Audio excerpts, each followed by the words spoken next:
Shalom, em tempos de angústia vamos falar de esperança, vamos fazer um estudo do Salmo 2, Terrilim 2.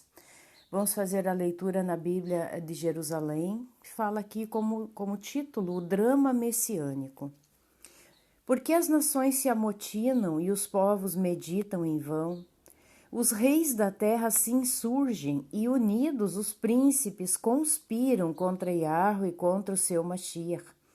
Rebentemos os seus grilhões, sacudamos de nós as suas algemas. O que habita nos céus ri, e Yahweh se diverte à custa deles. E depois lhes fala com ira, confundindo-os com seu furor. Fui eu que consagrei o meu rei sobre Sion, minha montanha sagrada. Vou proclamar o decreto de Yahweh. Ele me disse: Tu és meu filho, eu hoje te gerei. Pede, e eu te darei as nações como herança, os confins da terra como propriedade. Tu as quebrarás com um cetro de ferro, como um vaso de oleiro as despedaçarás. E agora, reis, sede prudentes, deixai-vos corrigir, juízes da terra, servi a Yahweh com temor, beijai seus pés com tremor, para que não se irrite e pereçais no caminho, pois sua ira se acende depressa. Feliz aqueles que nele se abrigam. Este é um salmo, então, como a gente viu, um salmo considerado messiânico, tá? Ele é de uma autoria que não fala explicitamente aqui que é de Davi, mas no livro de Atos, no capítulo 4, Atos 4, no verso 23, diz assim: Uma vez soltos, foram para junto dos seus e referiram tudo o que lhes haviam dito os chefes dos sacerdotes e os anciãos. Ouvindo isto, unânimes, elevaram a voz a Yahweh, dizendo: Soberano, Yah, foste tu que fizeste o céu, a terra, o mar e tudo que neles existe.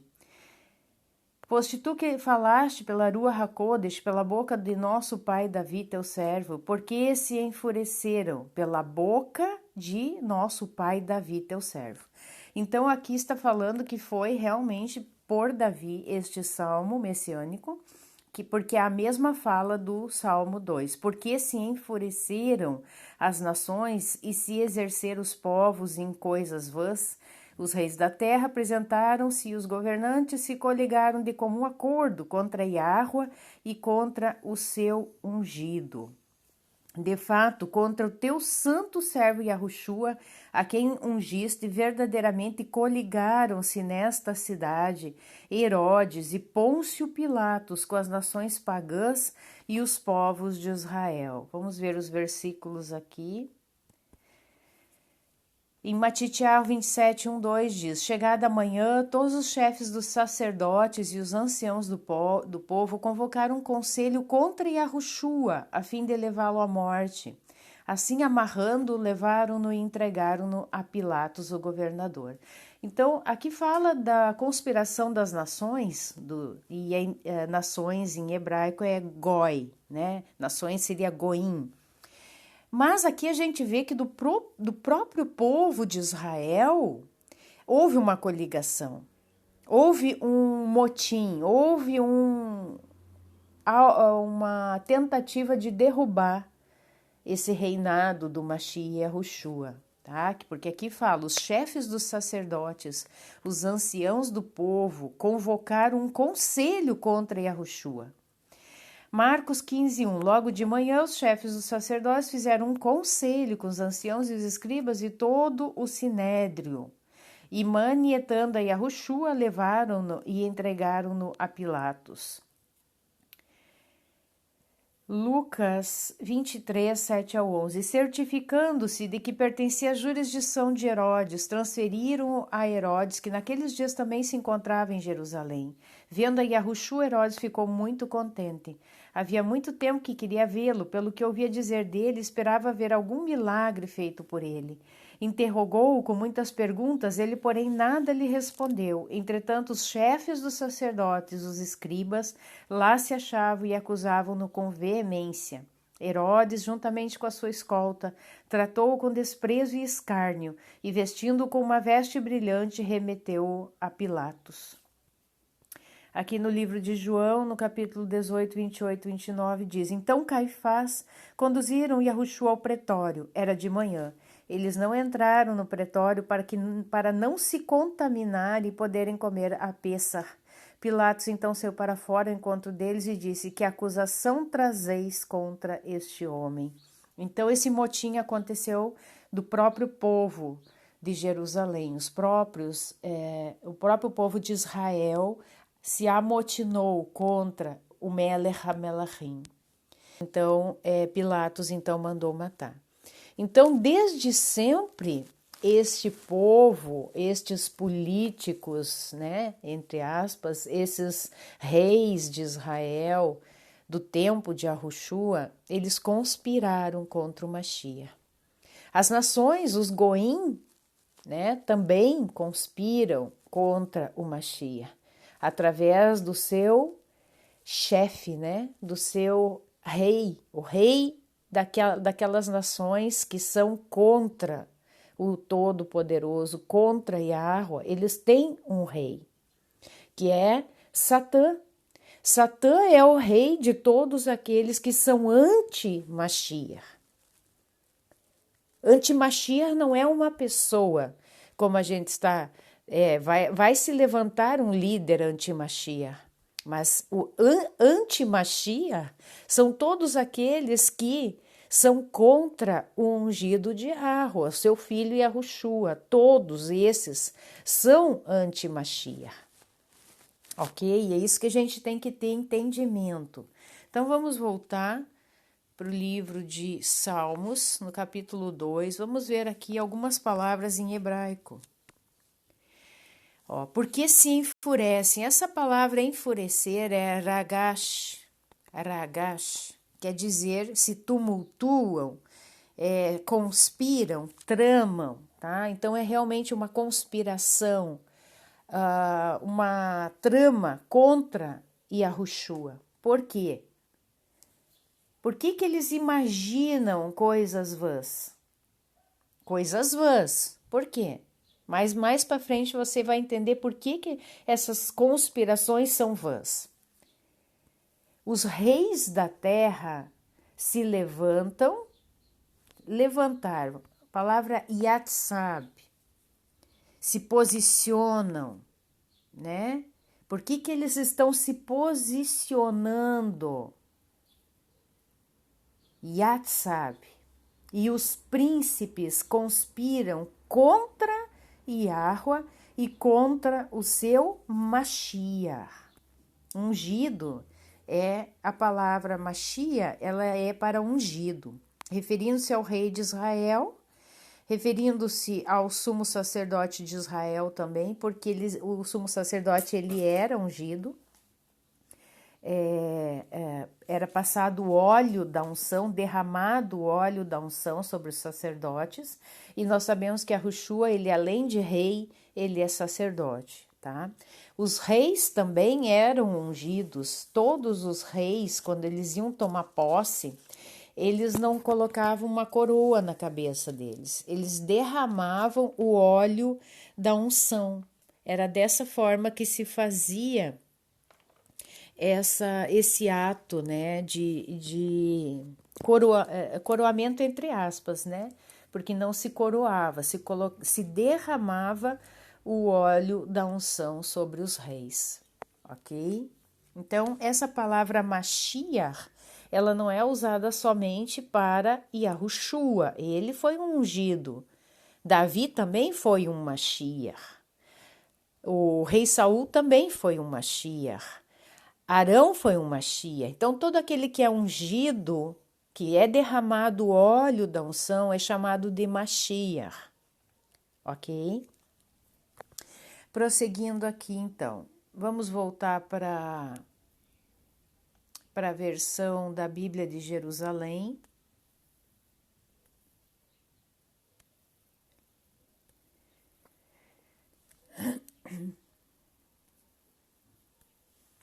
A Bíblia de Jerusalém, nós vamos então falar agora o versículo 2. Os reis da terra se insurgem e unidos, os príncipes conspiram contra Yahweh e contra o seu ungido. Vamos ver o complemento aqui. Nós já lemos, então. Rebentemos seus grilhões, sacudamos de nós as suas algemas. A fala do verso 3 do Salmo 2 são essas nações que estão falando. Como eu já falei, o líder dessas nações, os aliados de Hassatã, são os líderes dessas nações.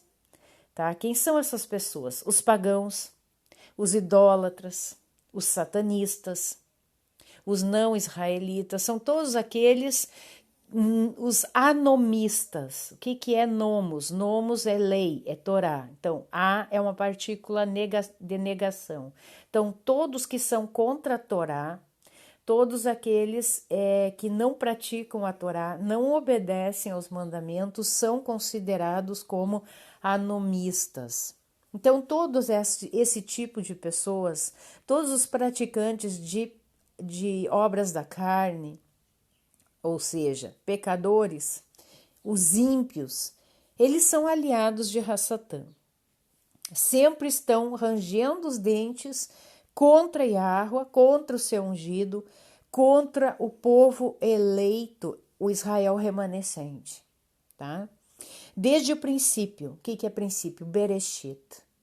Desde lá, nós já vimos a ação de Hassatã lá no Éden, que não se conformou com a criação, com a criação perfeita de Yah, que através de Adão, de Eva, traria ali uma geração com pura, DNA puro, e ele quis corromper. Ele quis já entrar para que frustrar os planos. E, infelizmente, quase ele teve esse intuito 100% realizado, não fosse a intervenção do Todo-Poderoso ter mandado o dilúvio. Se o dilúvio não tivesse vindo nos dias de Noé, de Noar, Hassatã teria obtido o seu intento. E ele não descansa.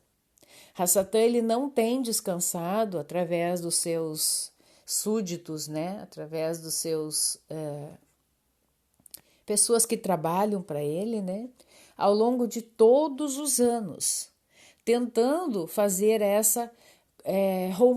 romper, né? Esses grilhões, essas ataduras que eles consideram, nesse verso 3 aqui, os grilhões, as algemas, eles consideram que servir a Yahweh e ao seu ungido, Yahushua, é como uma prisão. E esse foi o motivo da batalha no céu. Esse foi o motivo pela qual lá no céu houve uma rebelião já de Lúcifer, né? Que depois ele, da sua queda, ele ficou conhecido como Satanás. Lá, Lúcifer, pela vaidade, ele quis ser colocado no trono de Yahweh. Ele quis ser como Yahweh. E ali começou a batalha no céu, para tentar romper com os grilhões, para tentar se libertar das algemas, grilhões e algemas que eles pensavam ter, sendo que eles eram livres. Nós somos livres, nós não somos escravos, a palavra diz que nós somos escravos de Yahushua, num sentido de que somos servos dele. É melhor nós sermos servos de Yahushua do que nós sermos escravos do pecado. E Hassatã, ele conseguiu, a palavra diz que ele conseguiu 1/3 das pessoas lá no céu para que aceitasse essa ideia. Não, vamos romper realmente com essas algemas, nós vamos ter liberdade, queremos ter liberdade. O que se chama isso? Engano, se chama de mentira. Hassatan trabalha na mentira, Hassatan trabalha no engano, o mesmo engano que ele trouxe ali para Eva. E lá no céu, então, começou essa batalha. Talvez um dia eu vou fazer um vídeo sobre a pré-existência, para vocês entenderem sobre essa batalha que aconteceu no céu. Nós temos que entender que Yahweh e seu reino trabalham no atemporal. Nós aqui, nesse mundo caído aqui na Terra, nós temos um tempo. Nós trabalhamos no temporal. Yahweh, ele trabalha no atemporal. Então, às vezes é difícil compreender isso, mas essa batalha no céu que ela começou, ela ainda está sendo travada no atemporal e nos últimos tempos vai ser colocado um ponto final nessa batalha. E nós já sabemos o que vai acontecer com esses inimigos de Yahweh e do seu Mashiach. Nós já sabemos o que vai acontecer com eles. Eles já estão com a sua sentença declarada. Mas mesmo assim, Hassatan, ele não perde tempo para enganar as pessoas e ele continua dizendo: vamos romper com esses grilhões, com essas correntes. Nós podemos ser livres, entre aspas, né? Nós podemos ser donos da nossa própria vida, das nossas decisões. Nós não temos que estar ligados a uma Torá. Nós não temos esse conceito de pecado, não existe mais. Nós podemos fazer o que quiser, né? É o pensamento da nova era. Nós somos os deuses das nossas próprias vidas. Essa é a mentira de Satã. E é isso que está falando aqui no versículo 3. Essas nações governadas por Satã incluiu lá a parte lá daquele povo que trabalhou para Satã, como o sumo sacerdote, aquele pessoal lá do Sinédrio, todas aquelas pessoas, por quê? Porque eles se perdeu o conceito de sacerdócio, se perdeu o conceito de serviço no templo, se transformou em algo político, se transformou em algo de ostentação, de poder, de dinheiro. Então se perdeu isso e por isso eles não queriam perder o poder que eles tinham. Eles não queriam perder a posição que eles já tinham alcançado. Por quê? Porque é servos de Hassatan. Eles queriam romper com esses vínculos com o Todo-Poderoso e tomar as suas próprias decisões. Nós podemos tomar as nossas próprias decisões? Podemos, mas tem consequências para as nossas escolhas. Para cada escolha que a gente faz na nossa vida, se não estiver de acordo com a vontade do Pai, nós vamos colher aquilo que a gente plantou, nós vamos colher a decisão que tomamos sobre a nossa vida. O que fala no versículo 4? O que habita nos céus ri, e Yahweh se diverte à custa deles. Vamos ver o que é a leitura complementar.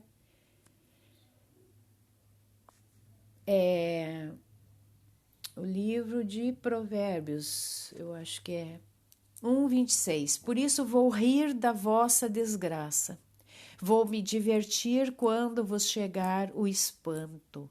Por que Yahweh ri? Ele ri porque ele sabe que essa ideia, esses planos serão frustrados. Eles podem fazer planos, eles podem ranger os dentes, eles podem fazer o que eles quiserem contra Yahweh e contra o seu ungido. Mas Yahweh ri porque os planos de Yahweh nunca podem ser frustrados. Jamais. Os planos de Yahweh, esses serão concretizados, serão estabelecidos.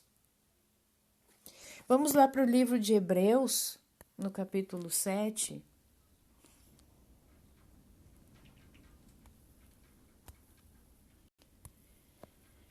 A superioridade do Mashiach sobre os sacerdotes levíticos. Melquisedeque. Este Melquisedeque é de fato rei de Shalem, sacerdote do poderoso Altíssimo. Ele saiu ao encontro de Avraham quando esse regressava do combate contra os reis e o abençoou. Foi a ele que Avraham entregou o dízimo de tudo, e o seu nome significa, em primeiro lugar, rei de justiça, e depois rei de Shalem, o que quer dizer rei da paz. Sem pai, sem mãe, sem genealogia, nem princípio de dias, nem fim de vida. É assim que se assemelha ao Filho do Poderoso e permanece sacerdote eternamente.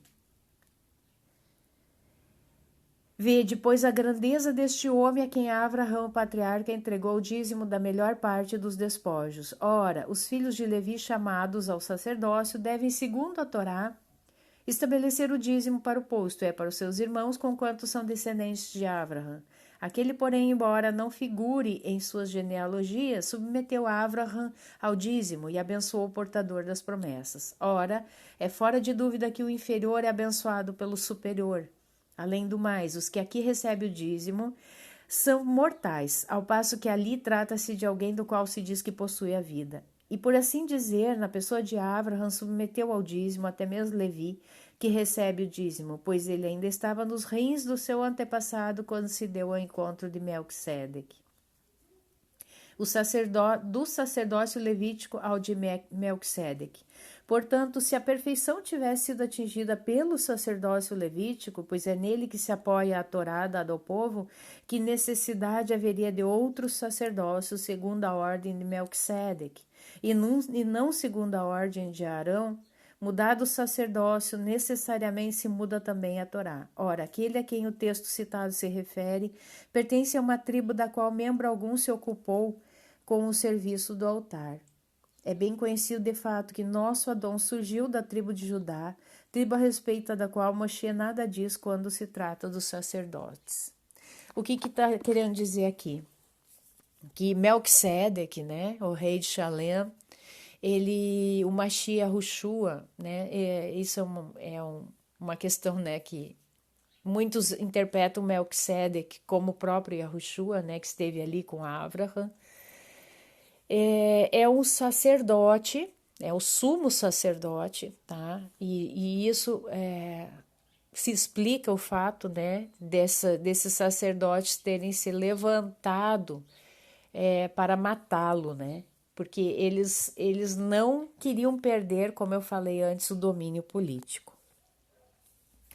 Vamos continuar então no Salmo 2. Fui eu que consagrei o meu rei sobre Sion, minha montanha sagrada. Então, nós temos que entender que Yahushua, no atemporal, ele já foi consagrado rei lá no atemporal, antes da fundação do mundo. Por causa da batalha espiritual, que vou explicar um dia num outro vídeo, Yahushua já teve que ser sacrificado antes da fundação do mundo para que aquelas pessoas, né, que ficaram ali os neutros, como a gente costuma dizer, os que ainda poderiam ser reconciliados já pudessem ter a chance de salvação, tá? Então, esse atemporal que ele foi consagrado, o rei de Sion. Não foi ali quando ele veio a essa terra que ele foi consagrado, não. Ele já foi consagrado antes da fundação do mundo, ele já foi consagrado lá na montanha sagrada no Sion celestial. Vou proclamar o decreto de Yahweh, ele me disse, tu és meu filho, eu hoje te gerei. Então, nesse momento que ele foi já sacrificado no atemporal, quando ele ressuscita no atemporal, E Yahweh diz: eu hoje te gerei. É um pouco difícil, a gente, né? A nossa mente é muito limitada para compreender isso. No mesmo momento, lá no atemporal, antes da fundação do mundo, ele sendo sacrificado, e aqui, neste mundo físico, ele sendo sacrificado, lá no atemporal, ele ressuscitando, aqui ele ressuscitando. Isso significa atemporal, ao mesmo tempo. Tem um tempo aqui para nós, mas lá no reino celestial não existe esse tempo. Então, quando Yahweh fala, eu hoje te gerei, foi quando ele estava ressuscitando. Ele estava ressuscitando, e quando começa a ser formado essa terra, lá em Bereshit, quando ele disse, haja luz. Esse é o momento em que o Mashiach ressuscita, quando a luz do mundo vem à existência. Haja é do verbo existir. Quando o Mashiach, ele ressuscita lá no atemporal, e Yahweh, na formação dessa terra, ele diz, haja luz, é esse momento. Amém? Pede e eu te darei as nações como herança, os confins da terra como propriedade. Aqui ele está dizendo, né, para Yahushua, eu te darei as nações como herança, os confins da terra como propriedade. Tudo é de Yahweh, tudo é do Mashiach. Tu as quebrarás com um cetro de ferro, com um vaso de oleiro as despedaçarás. O rei, ele tem um cetro. O cetro, né? O rei segura aquele cetro na mão, e Yahushua terá um cetro de justiça, que vai despedaçar essas nações ímpias, nações anomistas, nações que servem a Hassatã.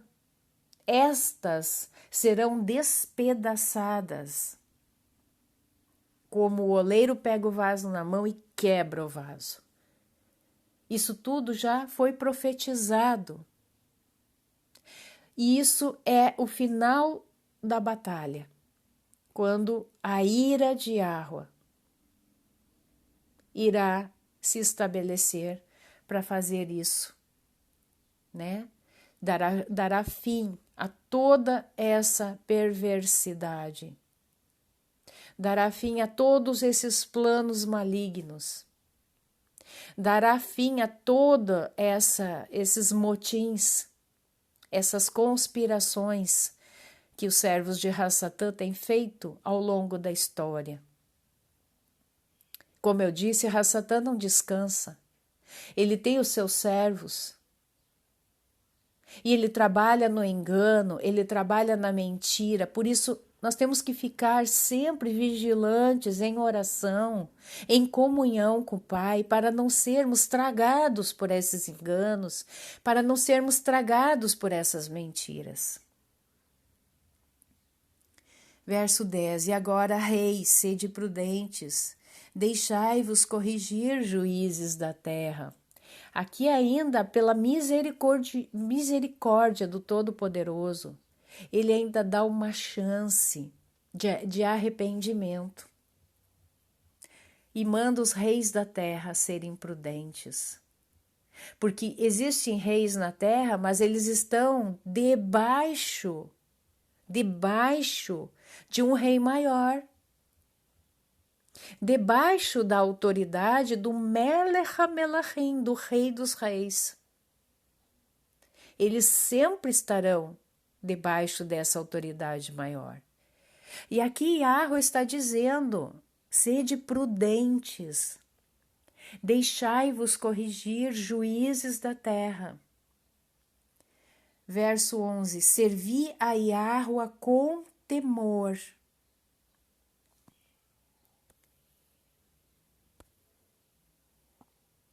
Está pedindo para eles, servir a Yahweh com temor. É melhor para vocês fazerem isso do que se rebelar contra o Todo-Poderoso. Lá em Hebreus, no capítulo 10, Vamos lá para Hebreus capítulo 10. Ele vai falar no 31.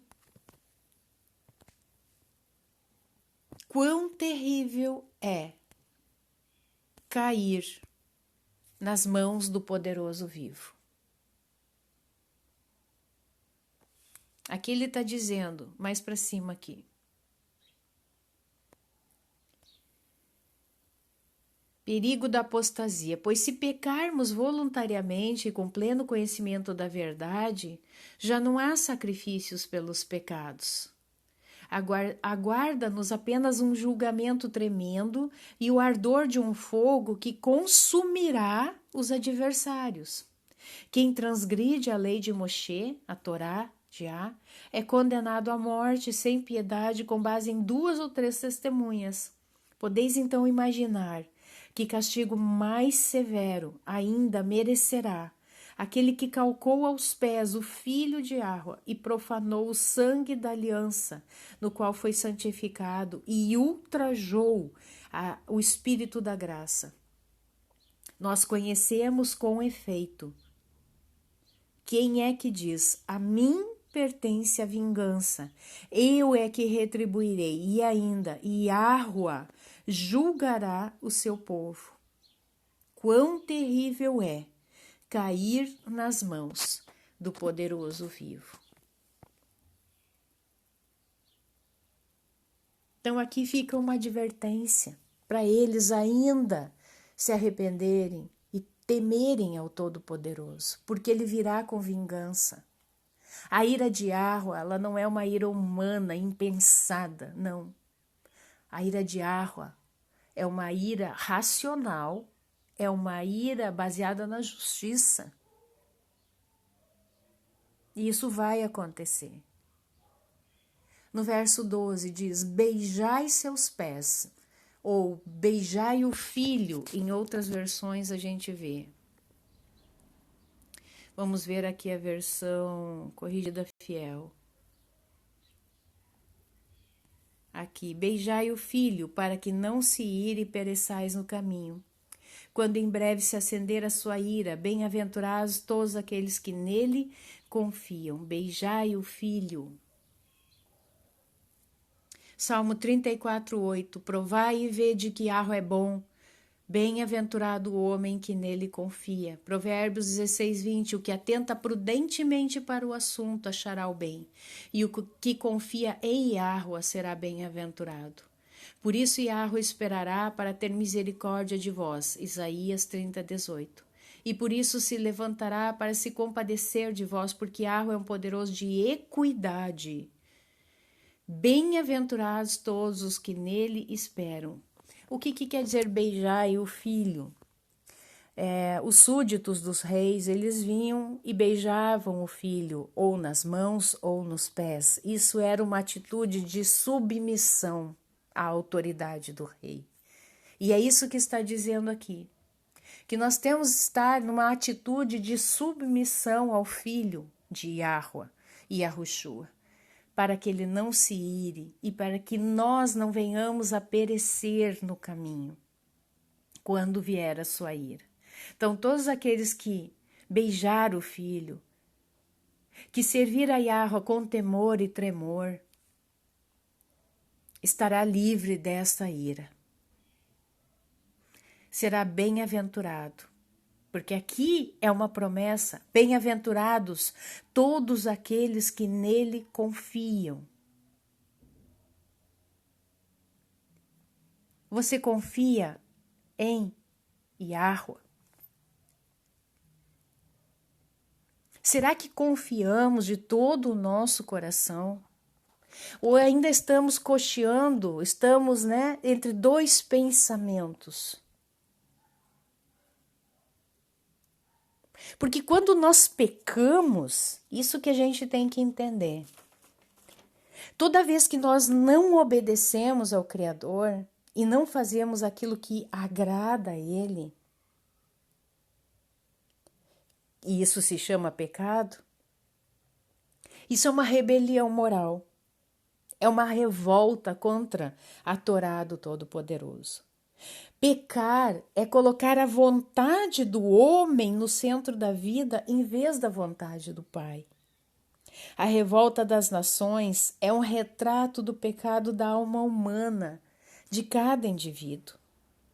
E toda vez que agimos dessa forma, estamos nos comportando como essas nações que tramam e se amotinam contra Yahweh e contra o Mashiach Yahushua.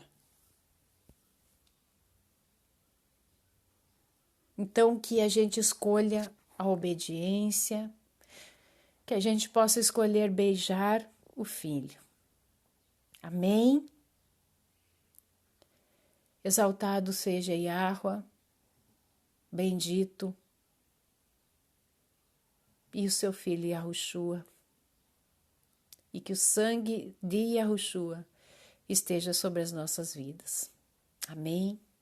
Aleluia.